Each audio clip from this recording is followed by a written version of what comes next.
So my dear friend Dr. Dharmender has said everything in favor of SGLT2 inhibitors, and I was the person who's sitting over there because I pose the risk of SGLT2 inhibitors, so I was not raising the hand.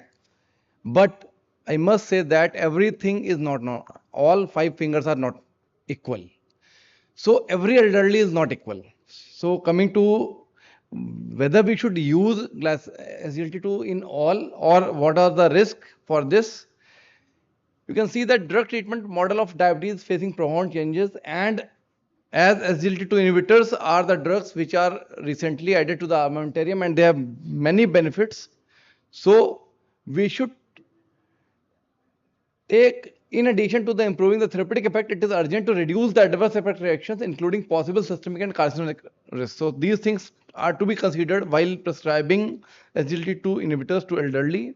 As we already been described, there are n number of benefits of giving SGLT2 inhibitor. You will say there are cardiovascular benefit, there is benefit in CKD, all the guidelines, all the ADA or ACE, they all say about that you should use SGLT2 inhibitors, but there is no bar or no criteria for age in this. However, we go for our guidelines, RSDA guidelines, which Dr. Dharmendra has already told. If you see this wheel, go for the age, you will see that in the red column, as the age advances, in the last red column, SGLT2 inhibitors are not there. Because our guidelines have taken into consideration age, and as the age advances, the use of SGLT2 inhibitors is to be considered and to be taken as challenge when you are using this. So the most approved SGLT2 licenses do not stipulate a upper age limit for prescribing. However, moderately severely frail people are at risk of weight loss, resulting in sarcopenia, candidiasis, UTI, possibly urinary incontinence, fluid volume depletion, and subsequent decay. And regular monitoring and sick day education should be conducted. And this is the thing which I can say we all are bad in somebody's life. So SGLT2 inhibitors, they might be good also, but there's some bad things about SGLT2 inhibitors also. And we can see this slide, they are target or unfavorable effects, which are in the form of lower blood glucose levels, lower blood pressure level, lower body weight, lower HbA1c, increase in HDL, decrease in triglycerides, reduce albuminuria, reduce uric acid, but there are unnumbered unfavorable effects also in the form of UTI and genital fungal infection, which are very serious in case of elderly. And you must agree with me that if a elderly patient get any form of infection, he is bound to be hospitalized, and in that case, the cost of treatment becomes very high. All these guidelines, I definitely agree with Dr. Dharmendra that all the guidelines say that as effectiveness of SGLT2 inhibitors in type 2 diabetic in population over 70 years, but you can see that in all the cases there are concerns about the adverse effect.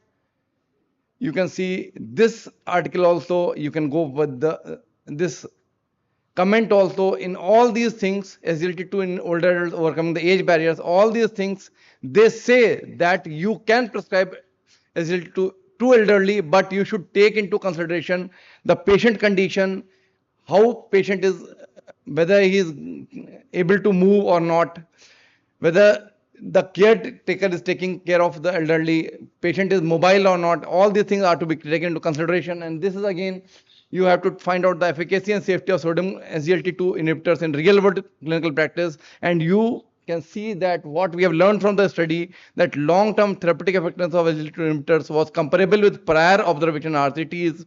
However, the discontinuation rate in elderly population with type 2 diabetes mellitus was significantly higher than those of adult.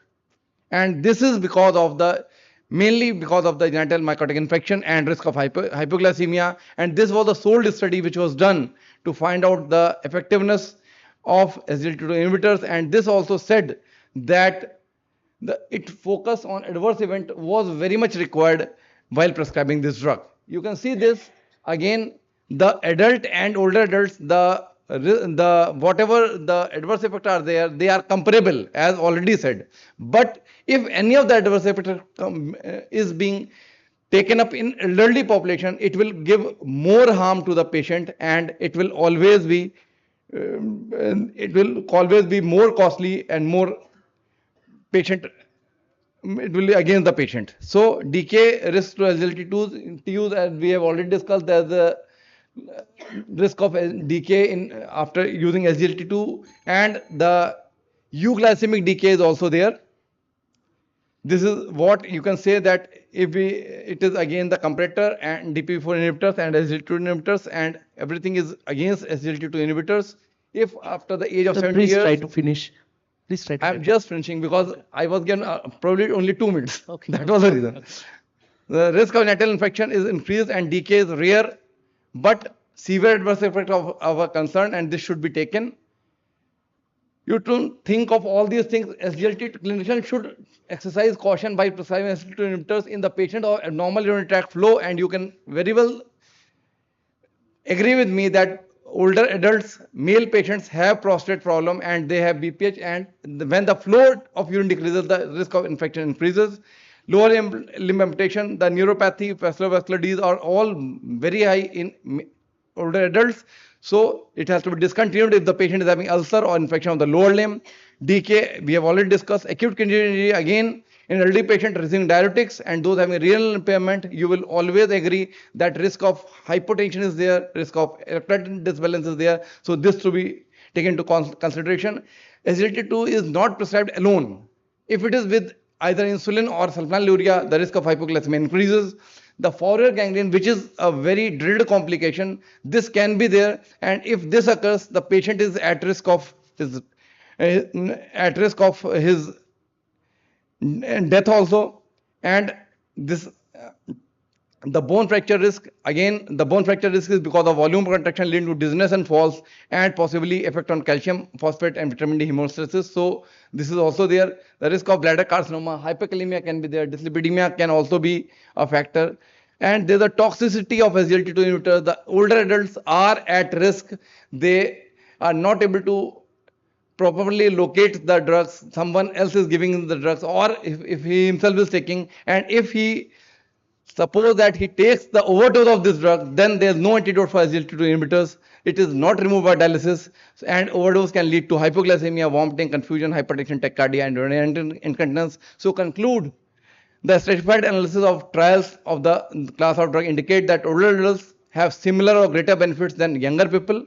Understanding the clinical benefits of this class is evolving. The side effects are to be considered, and drugs should be used with caution in individuals who depend on caregivers for adequate fluid intake or who have recurrent urinary tract infection. Thank you.